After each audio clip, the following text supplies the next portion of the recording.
এ যেন কেঁচো খুঁড়তে কেউটের গল্প।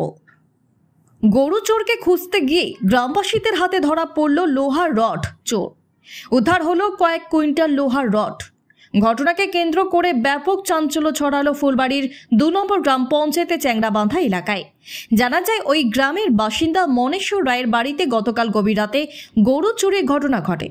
গরু চুরি হয়েছে জানতে পেরে রাতেই গরু চোরকে খুঁজতে বের হয় মনেশ্বর রায় সহ গ্রামের কয়েকজন। সেই সময় সন্দেহজনক দুজনকে আটক করে গ্রামবাসীরা। তাদের জেরা করে জানতে পারেন তারা গরু চুরি না করলেও লোহার রড চুরি করেছে। এরপরই খবর দেওয়া হয় নিউ জলপাইগুড়ি থানার পুলিশকে।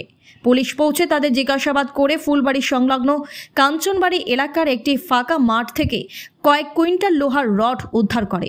দুজনকে বুধবার জলপাইগুড়ি আদালতে পাঠানো হয়। পুরো ঘটনার তদন্ত শুরু করেছে পুলিশ। রাত্রে 3টার সময় আমাদের গরু চুরি হয়েছিল। গরু যখন চুরি হয় তখন আমরা রাত্রে 3টা বাড়াইছি খোঁজ নিতে করতে করতে আসে ওদিক দিয়ে আসে এই যে এখানে কি বলে এখানে যার নাম কেনাল কালবাটা এখানে আসি দাঁড়াইছি।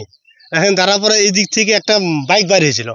ওই বাইকটার পিছনে করতে করতে করতে করতে ওই যে 6 ভিটা ফ্যাক্টরি যে ওখানে ধরছি বাইকটাকে। যখন বাইকটা ধরছে 2টা ছেলে বলো আটকাইছি, বাইকে ছিল।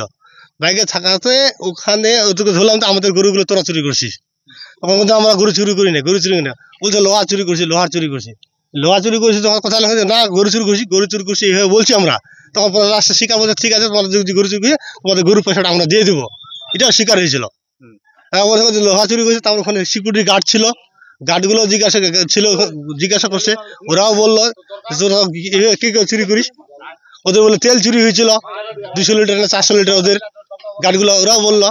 এই করে তখন ওখানে মানে রাতটা শেষ হয়ে গেল। তারপর ওখান থেকে চোরগুলো জিজ্ঞাসা কথা রড চুরি। তখন এদিক থেকে আবার ঘুরে আসলাম, কথা রড রাখছি, তা সে দেখতেছি এখানে রডগুলো আছে পরে। রাত আমরা 3টার সময় বাড়িতে একটা এখনো পাওয়া যায়নি। মনে হয় 3 কুইন্টালের মতো হবে। পুলিশ নিয়ে গেছে। কাঞ্চনবাড়ি বলে দিন ধরা পড়ছে, শিক্ষা দেওয়া দরকার।